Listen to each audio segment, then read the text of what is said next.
The electromagnetic field created by the crystal pulse had trapped the alien fleet in orbit around New Haven.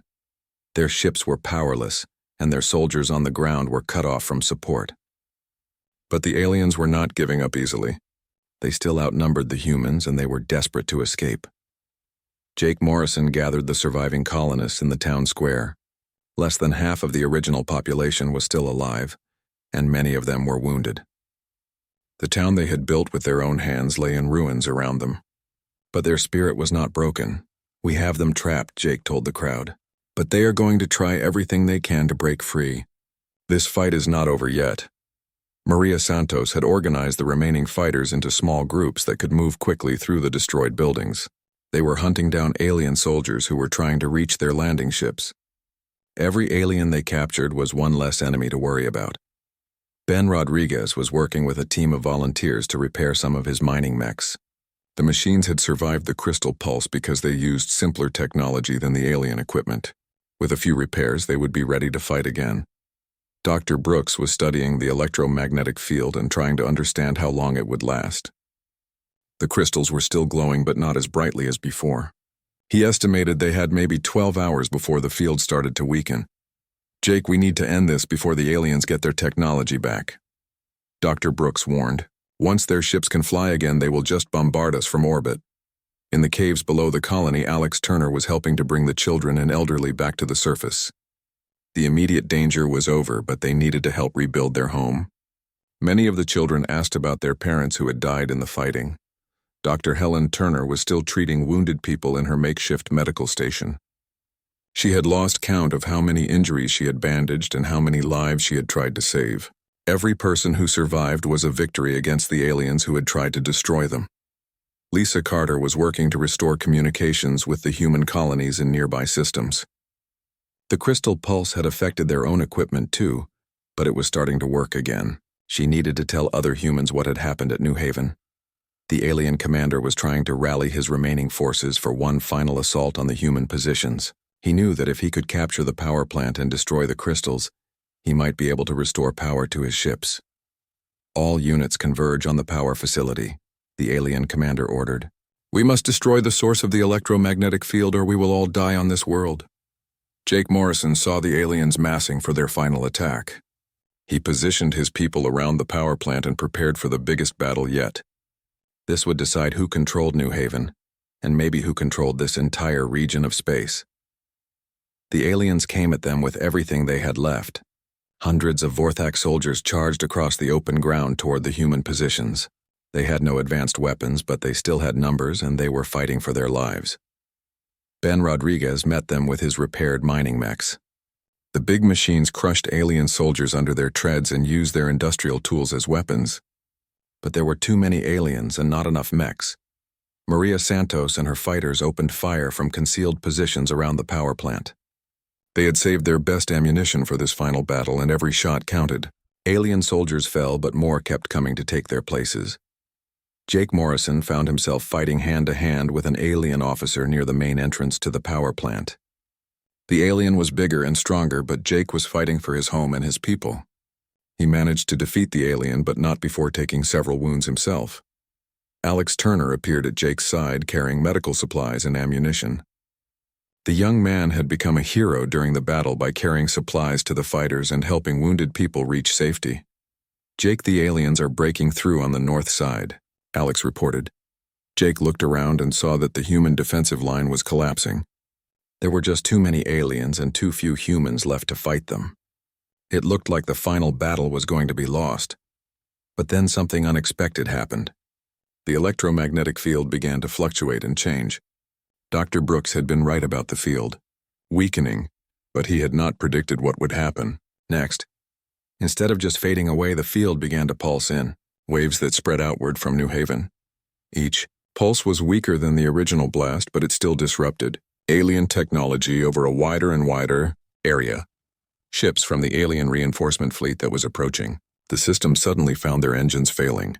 Communication arrays throughout the region went dark.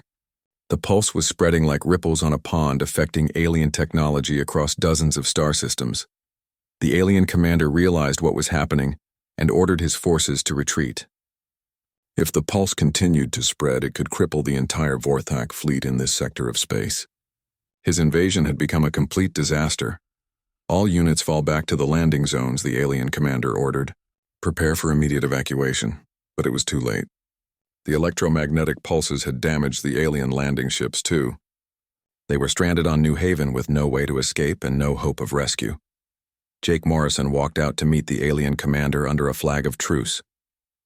Both leaders were tired and bloodied from the fighting. They faced each other in the ruins of what had once been a peaceful colony. "Your invasion has failed," Jake told the alien commander. "Your ships are disabled and your reinforcements cannot reach you. What do you want to do now?" The alien commander looked around at the destruction and the bodies of his soldiers. He had underestimated these humans, and now his entire force was trapped on their world. "We wish to negotiate terms of surrender," the alien commander said.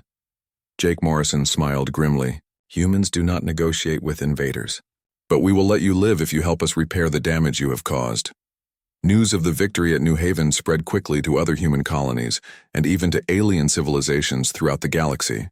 A small human colony had defeated a major alien invasion force and trapped an entire fleet. It was unprecedented in galactic history. Other species that had dismissed humans as weak began to reconsider their opinions. The Vorthak Dominion agreed to a ceasefire and peace negotiations rather than risk more defeats like the one at New Haven. Lisa Carter stood in the rebuilt town square 6 months later, reading the names of those who had died defending their home. A monument had been erected with the simple inscription, "Here on the edge of the frontier, humanity proved that some things are worth fighting for." Jake Morrison had been promoted to admiral and was now in charge of defending all the human frontier colonies.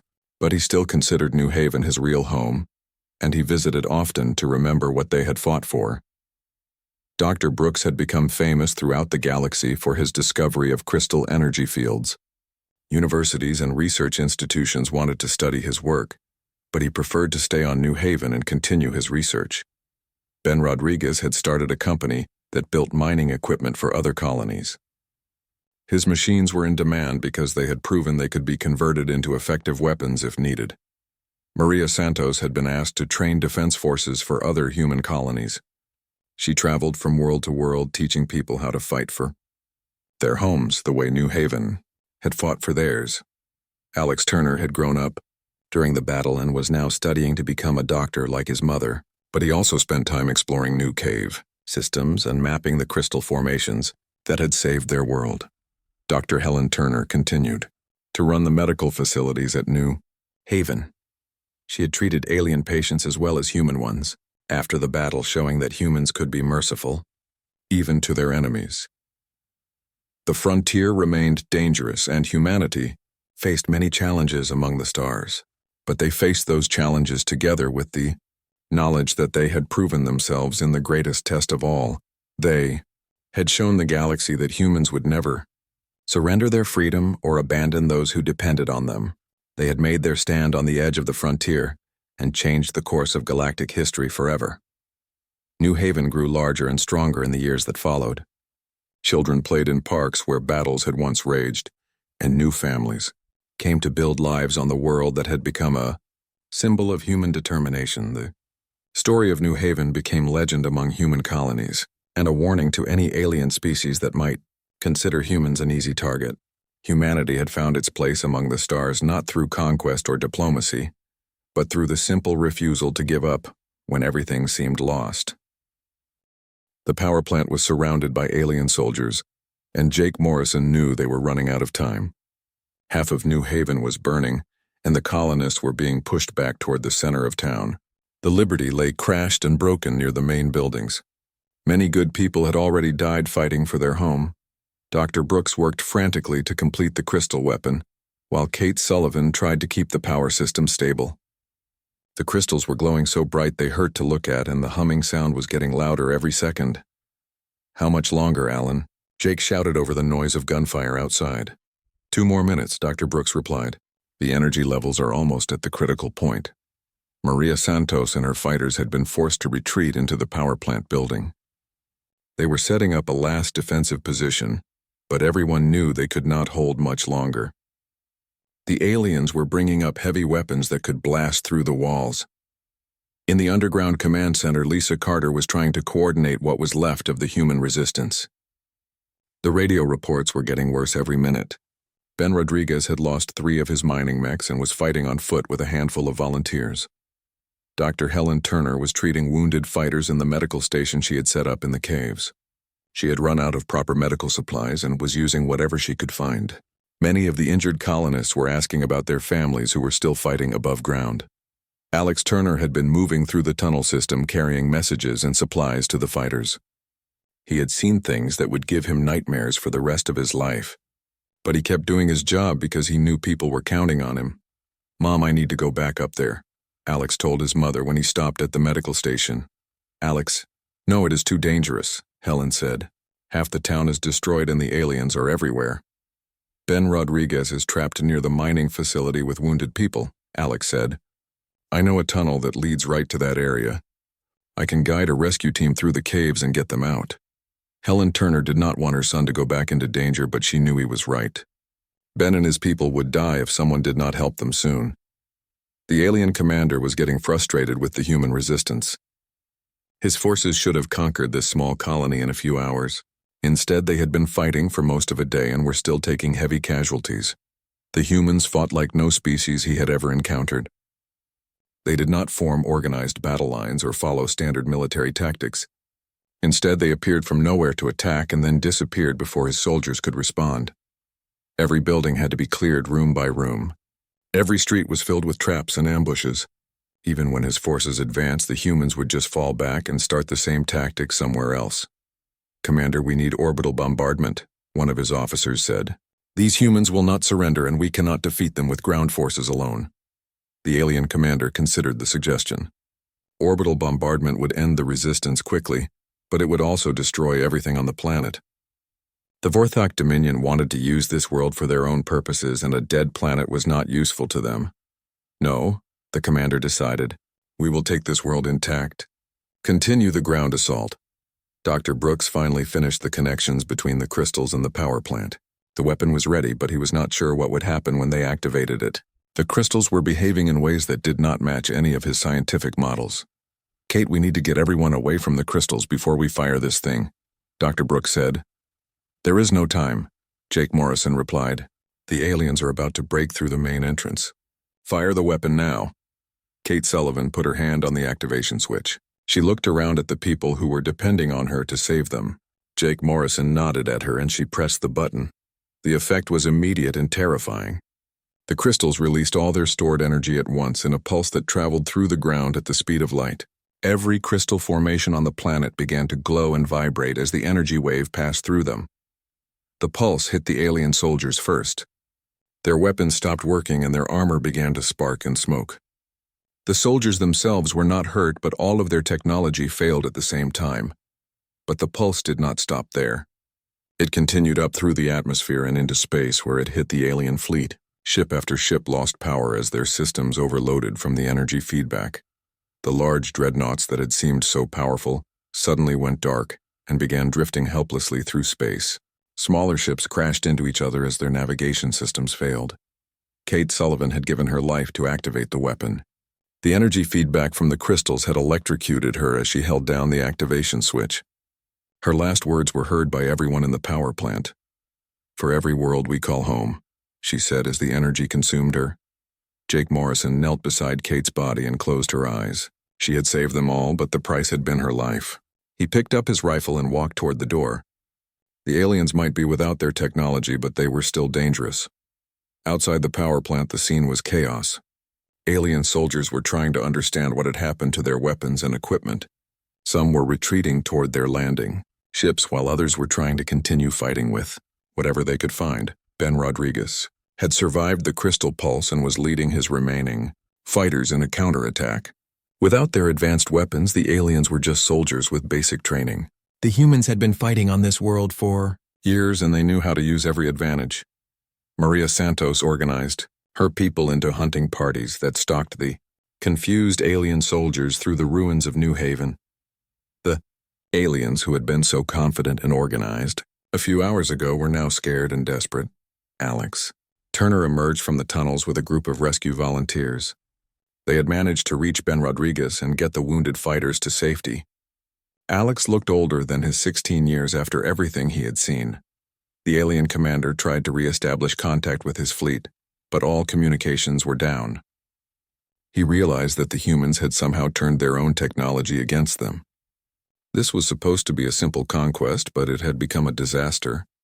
Lisa Carter emerged from the underground command center and walked through the destroyed town. Bodies of both humans and aliens lay in the streets. Buildings were damaged and some were still burning. But New Haven was still standing and humans were still alive. The crystal pulse had created an electromagnetic field around the planet that prevented the alien ships from leaving or calling for help. The aliens were trapped on New Haven with humans who were very angry about what had happened to their home. Dr. Brooks survived the crystal weapon activation and immediately began studying what had happened. The pulse had not only disabled alien technology, but it also created some kind of barrier that extended far into space. "Jake, this is incredible," Dr. Brooks said. "The crystals have created a field that disrupts all advanced technology. The aliens cannot use their ships or weapons until it fades away." "How long will it last?" Jake asked. "I do not know," Dr. Brooks admitted. "Maybe hours, maybe days. But while it lasts, the aliens are stuck here with us." Jake Morrison looked around at the surviving colonists. They were tired and hurt and they had lost many friends, but they were still alive and they were still fighting. The aliens had made a big mistake when they decided to attack New Haven. The humans had shown that they would not surrender their home without a fight. Now it was time to show the aliens what happened to invaders who underestimated the human spirit. The alien fleet appeared in the sky like a dark storm cloud. The ships were massive and shaped like sharp daggers. There were so many of them that they blocked out the light from the two suns. Jake Morrison climbed into his ship, the Liberty, and started the engines. His small fleet of human ships looked tiny compared to the alien armada. Commander Rick Hayes watched from Aurora Station as the alien ships moved into attack formation. He had been a soldier for 20 years, but he had never seen anything this scary. His hands shook as he prepared the station weapons for battle. "Jake, this is it," Rick said over the radio. "They are starting to move toward us. I count 312 ships. The big ones have enough firepower to destroy a planet." "Copy that, Rick," Jake replied. "All human ships stay together and follow my lead. We need to buy time for the people on the ground." The alien commander sent one final message to the humans. "Your time is up. Surrender now or be destroyed." Jake Morrison pressed the button on his radio and spoke to the entire alien fleet. "This is Captain Jake Morrison of the human colony New Haven. We have a message for you. Humans, do not surrender. If you want our world, come and take it." The first alien shots lit up the space around New Haven like deadly lightning. The energy beams were so powerful they made the air itself glow. Jake threw his ship to the side just as a beam passed through the space where he had been flying. The Liberty was fast, but the alien ships were faster. Jake found himself dodging and weaving between energy blasts that could have cut his ship in half. His two patrol boats were doing the same desperate dance of survival. Rick Hayes opened fire from Aurora Station. His weapons were old, but they still packed a punch. He managed to damage one alien ship before a dozen enemy beams focused on his position. Aurora Station started to break apart under the intense fire. "Jake, I am losing the station," Rick shouted over the radio. "I am going to ram the biggest ship I can find. Make them pay for this." "Rick, no," Jake replied, but it was too late. Commander Hayes pointed Aurora Station straight at a huge alien dreadnought and pushed the engines to maximum power. The station crashed into the alien ship like a metal comet. Both Aurora Station and the dreadnought exploded in a ball of fire that lit up half the system. Jake Morrison felt tears in his eyes, but he did not have time to mourn his friend. More alien ships were moving toward the planet's surface. It was time for the ground battle to begin. Down on New Haven, Dr. Brooks was working frantically in his laboratory. He had connected the crystal formations to the main power grid and was running tests on how they reacted to different types of energy. Kate Sullivan was helping him while also monitoring the power systems. "The crystals are definitely amplifying the energy," Dr. Brooks said, "but they are also changing it somehow. Look at these readings." Kate looked at the displays and her eyes went wide. "Alan, those crystals are not just storing energy. They are creating some kind of feedback loop. If we overload them, they might create a chain reaction." "That could be exactly what we need," Dr. Brooks said. The first alien landing ships began dropping from the sky. They were shaped like metal teardrops, and they landed with enough force to crack the ground. Doors opened on the sides, and alien soldiers poured out. The Vorthak soldiers were tall and thin with gray skin and 4 arms.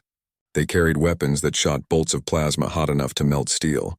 They moved with military precision and showed no fear as they advanced on the human positions. Ben Rodriguez was waiting for them in his converted mining mech. He had welded armor plating all over the machine and mounted a plasma cutter on the front. When the aliens came within range, he opened fire. The plasma cutter was designed to cut through solid rock, so it worked very well against alien armor. Ben managed to destroy an entire squad of enemy soldiers before they realized what was shooting at them. But there were hundreds more aliens landing every minute. Maria Santos had set up her defensive positions in the buildings around the town square. She had taught the colonists to wait until the aliens were close before opening fire. The first wave of Vorthak soldiers walked right into the ambush. Explosives hidden under the street went off as the aliens passed over them. Windows of buildings opened up and humans began shooting down at the surprised enemy soldiers. The aliens had expected the humans to either run away or fight in the open like most species did, but humans fought dirty when they had to. They used every trick Maria had taught them. They attacked from hidden positions and then disappeared before the aliens could fight back. They set traps and ambushes at every corner. The alien commander was not prepared for this type of fighting. Most species he had conquered would either surrender immediately or fight a traditional battle in open ground. These humans were fighting like the planet itself was attacking his forces. Alex Turner was moving through the tunnel system under the colony, carrying messages between the different groups of fighters. He knew shortcuts that let him move from one side of town to the other without being seen by the aliens. He was carrying information about alien troop movements from Lisa Carter to Ben Rodriguez when he saw something that made him stop. A group of aliens had found one of the tunnel entrances and were preparing to enter the cave system. Alex could not let them reach the caves where the children and elderly were hiding. He grabbed some explosives that Maria had given him and crawled closer to the tunnel entrance. When the aliens were halfway inside, he set off the charges. The explosion collapsed the tunnel entrance and trapped a dozen alien soldiers inside. Alex had saved the people in the caves, but now the aliens knew that humans were using the underground passages. Jake Morrison managed to land his damaged ship near the power plant where Dr. Brooks and Kate Sullivan were working. The Liberty had taken several hits and was barely flying. Jake's crew abandoned the ship and prepared to fight on the ground. "How is the crystal weapon coming?" Jake asked Dr. Brooks. "We are almost ready," Dr. Brooks replied, "but we only get one shot at this. If it does not work, we will have overloaded the entire power grid for nothing." Kate Sullivan was making the final connections between the crystal formations and the power plant. The crystals were glowing brighter than she had ever seen them. They were also making a humming sound that seemed to vibrate through the ground itself. The aliens were closing in on the power plant. They had figured out that it was important to the human defense. Maria Santos and her fighters were falling back toward the plant while trying to slow down the alien advance. "We need more time," Dr. Brooks shouted. "Time is something we do not have."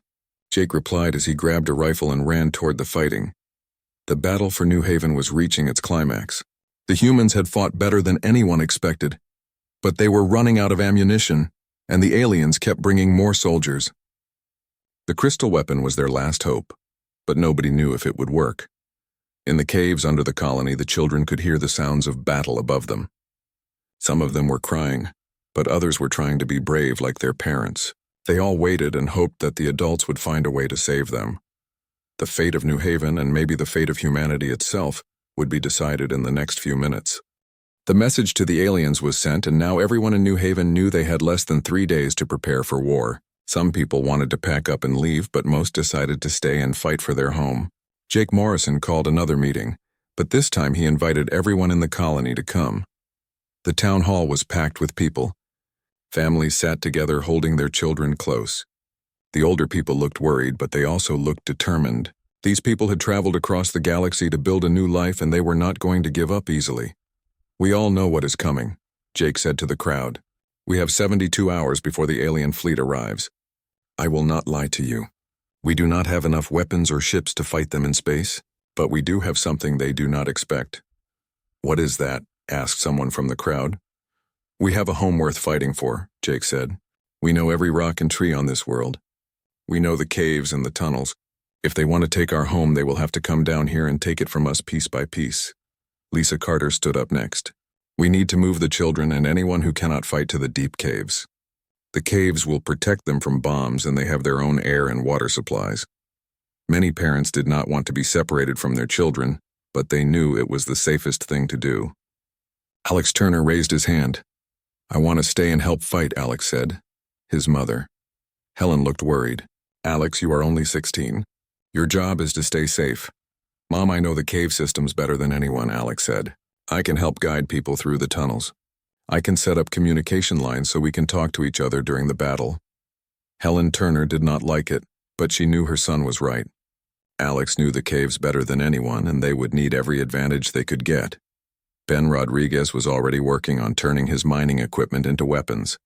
The big mining mechs were built to dig through solid rock, so they were very strong and hard to damage. He was adding armor plating and welding on weapon mounts. They would not be as good as real military vehicles, but they were better than nothing. Kate Sullivan was working with Dr. Brooks on something that might help them fight the aliens. The crystals in the cave seemed to react to energy in strange ways. When Kate ran electricity through them, they would glow and vibrate. Dr. Brooks thought they might be able to use the crystals to make their weapons more powerful. If we can connect the crystal formations to the power plant, we might be able to create some kind of energy weapon. Dr. Brooks said. That sounds dangerous, Kate said. What if we overload the power grid? Then we better make sure we aim it at the aliens when we do, Dr. Brooks replied. Maria Santos was teaching groups of colonists how to make bombs from mining explosives and industrial chemicals. She showed them how to set up booby traps and how to fight in close quarters. Most of these people had never held a weapon before, but they were learning fast. Remember? Maria told them, we are not trying to win a fair fight. We are trying to survive. Use every dirty trick you can think of. Hide behind cover. Attack when they do not expect it. Make them pay for every step they take. Commander Rick Hayes was still up on Aurora Station watching the alien fleet get closer. He sent regular updates to the colony about what he could see. The alien ships were huge, and there were more of them than anyone had first thought. Jake, I count over 300 ships, Rick reported. The biggest ones are the size of cities. I have never seen anything like them. What about weapons, Jake asked. They have energy cannons that could level a mountain, Rick said. My station will not last long when the fighting starts, but I will make them pay for destroying it. As the hours passed, the colony transformed from a peaceful farming town into a fortress. People dug trenches and built walls from mining equipment. They set up weapon positions and communication posts. The children were moved to the deepest caves along with the elderly, and anyone too sick to fight. Dr. Helen Turner set up a medical station in one of the larger caves. She gathered all the medical supplies she could find and prepared beds for the wounded. She knew there would be many injured people before this was over. Alex, I want you to promise me something, Helen said to her son. What, Mom? Alex asked. Promise me you will stay safe. Do not try to be a hero. Just do your job and come back to me. Alex hugged his mother. I promise, Mom. We are going to win this fight and everything will go back to normal.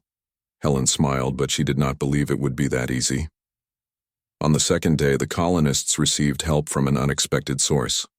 Other human colonies in nearby systems sent messages of support.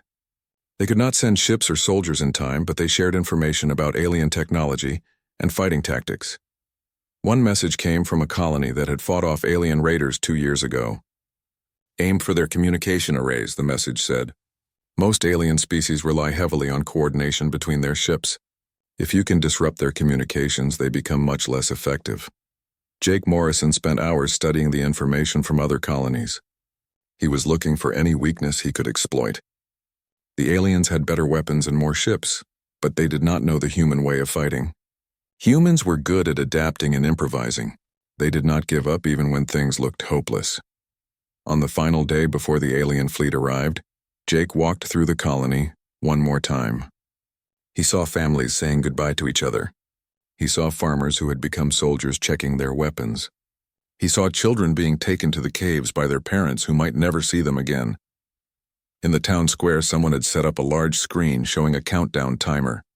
When it reached 0, the alien fleet would arrive. Jake watched the numbers get smaller and smaller. Lisa Carter found him standing there.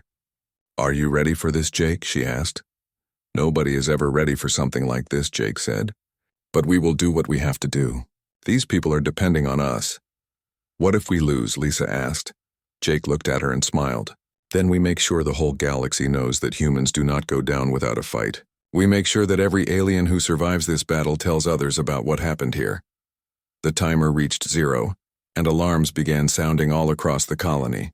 In the sky above, dark shapes began appearing as the alien fleet dropped out of faster-than-light travel. The invasion of New Haven was about to begin. Jake Morrison ran toward his ship, the Liberty. It was time to show the aliens what humans could do when they were fighting for their home. Captain Jake Morrison stood at the big window of his ship and looked down at the world below. The two suns in the sky made everything look orange and gold. He could see the town of New Haven spread out across the valley with its white buildings and green parks. People were walking on the streets and children were playing in the yards. It looked peaceful and safe. Lisa Carter walked up behind him carrying a tablet full of reports. She was the person in charge of running the whole colony. Her job was to make sure everyone had what they needed and that the town kept growing. She had been doing this job for 3 years now and she was good at it. The morning reports look good, Jake, she said. The farms are producing more food than we need and the new houses will be ready next week. The people are happy here. Jake nodded, but he still felt worried about something. He had been a ship captain for 15 years and he knew when something felt wrong. The space around their world had been too quiet lately. No trading ships had come by in 2 weeks and that was not normal. Down in the science lab, Dr. Alan Brooks was looking through his microscope at samples from the local plants. He had been studying the life on this world for 2 years. The plants and animals here were different from Earth, but they were not dangerous to humans. Some of the plants even had special properties that could help make medicines. The most interesting thing he had found was the crystal formations deep in the caves. These crystals seemed to store and move energy in ways that Earth crystals could not do. He was still trying to understand how they worked, but he knew they were special. Kate Sullivan was down in the power plant checking the big machines that gave electricity to the whole colony. She was the best engineer they had, and she could fix almost anything. The power plant used the hot water from deep underground to make electricity. It was clean and it would never run out. She heard footsteps behind her and turned to see Ben Rodriguez walking toward her. Ben was in charge of all the mining equipment. His big machines dug up metals and rocks that the colony needed to build new things. "How are the power levels today, Kate?" Ben asked. "Everything is running perfectly," Kate said. "We are making more power than the colony uses. If we keep growing, we will need to build another plant in a few years." Ben smiled. He liked it when things worked well. His mining machines were also doing good work. They had found deposits of rare metals that would be worth a lot of money when trading ships came back. In the medical center, Dr. Helen Turner was checking on a patient who had hurt his leg in a mining accident. Her son Alex was with her helping to organize the medical supplies. Alex was 16 years old and he wanted to be a doctor like his mother when he grew up. "Mom, can I help you with the surgery tomorrow?" Alex asked. "You can watch, but you are not ready to help yet," Helen said. "You need to study more first." Alex was disappointed, but he understood. He spent most of his free time reading medical books and learning about how to help sick people. He also knew every cave and tunnel under the colony because he liked to explore them. Maria Santos was teaching a group of colonists how to use explosives safely. She had been a soldier before she came to New Haven, and now she used her skills to help clear rocks for new construction. She was good at her job, and she made sure everyone stayed safe when working with dangerous materials. The day seemed normal until Commander Rick Hayes sent an emergency message from Aurora Station. Aurora Station was a small space platform that watched for ships coming to their system. Rick had been there for 6 months and he had never sent an emergency message before. Jake Morrison ran to the communications room and opened the channel to Aurora Station. "Rick, what is happening up there?" Jake asked. "Jake, we have a problem," Rick said, and his voice sounded scared. "Our long-range sensors are picking up a huge fleet of ships coming toward us. They are not human ships and there are hundreds of them." Jake felt his heart start beating faster. "How long until they get here?" 3 days, maybe less, Rick said. "Jake, these ships are bigger than anything we have ever seen. I think we are in serious trouble." Jake told Lisa Carter to call an emergency meeting of all the colony leaders. Within an hour, everyone important was sitting around the big table in the town hall. Jake told them about the alien fleet and the room became very quiet. "What do they want?" asked Dr. Brooks. We do not know yet, Jake said. But fleets that big usually do not come in peace. How many ships do we have to defend ourselves? Asked Maria Santos. Jake looked sad when he answered. We have my ship the Liberty and 2 small patrol boats. Aurora Station has some weapons, but not many. If these aliens want to fight, we cannot stop them. Lisa Carter stood up. Then we need to prepare for the worst. We should start moving people to the underground caves. The children and elderly should go first. No, said Jake. If we are going to die here, then we die fighting. But first, let me try to talk to them. Maybe they just want to trade or they are lost. That night, Jake could not sleep. He walked around the colony looking at the families in their homes. These people had come here to build a new life. They had worked hard to make this world into a home. He would not let anyone take that away from them without a fight. The next morning, the alien fleet sent a message. The voice was strange and mechanical when it came through the speakers. Humans of this world, the voice said. You are now in territory claimed by the Vortec Dominion. You have 2 choices. Leave this world immediately or be destroyed. You have 72 hours to decide. Jake looked around the room at the faces of his friends. He saw fear in their eyes, but he also saw something else. He saw determination. These people were not going to run away from their home. Send them a message back, Jake said. Tell them that humans do not run from bullies. Tell them that if they want this world, they will have to take it from us. The next 72 hours would decide the future of New Haven, and maybe the future of humanity itself.